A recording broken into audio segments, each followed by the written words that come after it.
Mi nombre es Luis Carlos Sarmiento, estudio Ingeniería Civil y voy a hablar sobre el análisis estadístico del colapso de un edificio. Nos permite identificar patrones. Aunque los sismos parecen aleatorios, con estadística podemos encontrar frecuencias como cuántos ocurren en cierta región, qué tan intensos son y a qué profundidad. Ayuda a estimar riesgos. Con base en datos históricos podemos calcular la probabilidad de que ocurra un sismo de cierta magnitud en un lugar y tiempo determinado. Esto es vital para prevención y planificación urbana. Permite analizar la magnitud y la energía liberada. Se pueden hacer análisis de distribución, por ejemplo, log normal o exponencial, para entender cómo se comportan los valores de magnitud. Mejora la construcción de normativas de seguridad. Las estadísticas de daños causados por sismos ayudan a establecer normas sísmicas en la construcción de edificios, puentes, hospitales, etc. Facilita la toma de decisiones. Gobiernos, ingenieros y científicos usan datos estadísticos para decidir dónde reforzar estructuras, como diseñar alertas tempranas y cómo evacuar las formas más eficientes. En resumen, sin estadísticas solo tendríamos suposiciones vagas sobre los sismos. Con estadísticas podemos transformar la incertidumbre con información útil para proteger vidas. Medidas de tendencia central. Media. Es el promedio de todos los datos. Se calcula sumando todos los valores y dividiéndolos entre el número de los datos. La mediana es el valor central de los datos ordenados. Divide el conjunto en dos partes iguales. La moda es el valor que más se repite en un conjunto de datos. Medidas de dispersión.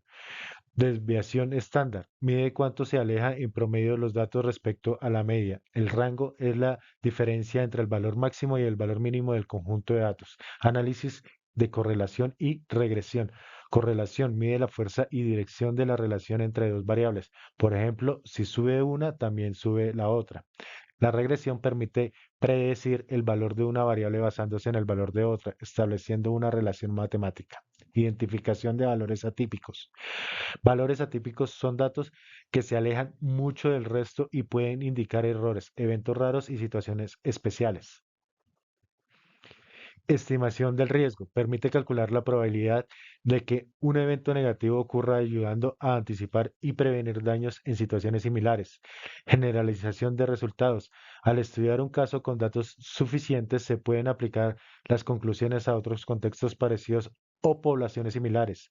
Desarrollo de estrategias de mitigación. Con base en los datos, se diseñan acciones para reducir los efectos negativos si el fenómeno se repite. Fortalecimiento de normativas. Los resultados estadísticos permiten ajustar o crear leyes y reglas más eficaces para proteger a la población. Análisis de la información poblacional. En esta diapositiva se presenta un análisis estadístico del número de habitantes en la zona afectada por el colapso del edificio en los últimos 5 años. Datos analizados, años evaluados, últimos 5 años. Números de habitantes registrados: 10.000 en el primer año, 11.500 en el segundo, 12.200 en el tercero, 10.800 en el cuarto y 9.900 en el quinto. Vamos a calcular la media. Se suman los valores y se dividen por 5, que es un total de 10.880. Vamos a calcular la mediana. La mediana, organizamos los datos de menor a mayor y el valor central sería 10.800, que sería la media. La moda, no hay valores repetidos, por lo tanto no se aplica. Desviación estándar, se calculó una variación promedio respecto a la media, que sería 886.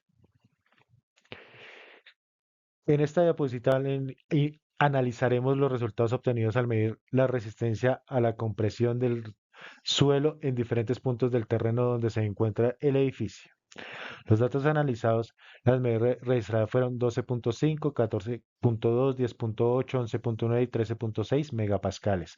Estos datos nos permiten evaluar si el terreno presenta una resistencia uniforme o si hay variaciones significativas.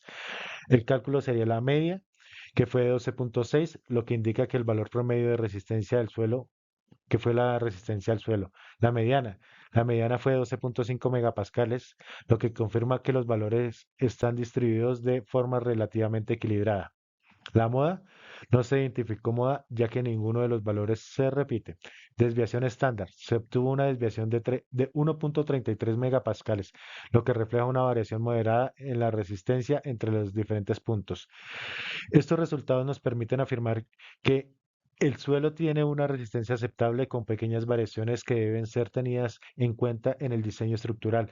La media y la mediana son cercanas, lo cual es un buen indicio de estabilidad en los datos.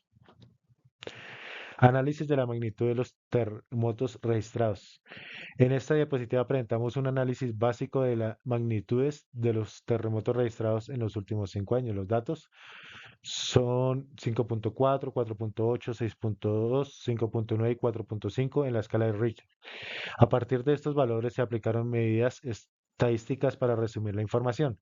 Los cálculos que se hicieron fue la media, que sería la magnitud promedio, fue de 5.36, lo cual indica un nivel de sismo moderado en general.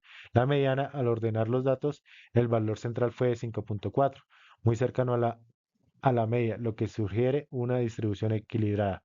El rango, la diferencia entre el valor más alto y el más bajo fue de 1.7, lo que indica una variabilidad moderada entre los sismos registrados. Este análisis muestra que las magnitudes se han mantenido dentro de un rango moderado, sin extremos fuera de lo común. Estos datos pueden ayudar a estimar riesgos sísmicos futuros y a fortalecer la reparación ante eventos similares. En las siguientes gráficas se pueden identificar la distribución de la resistencia a la compresión del suelo y la relación entre la profundidad del nivel freático y la resistencia del suelo.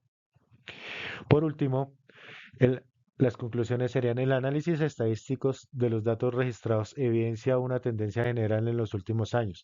Los valores de resistencia del suelo muestran una dispersión moderada en torno a un valor promedio. La interpretación gráfica sugiere una posible correlación entre la profundidad del nivel freático y las propiedades mecánicas del suelo, aunque se recomienda un análisis más profundo para confirmarlo. La magnitud de los eventos sísmicos ha presentado variaciones durante el periodo de observación.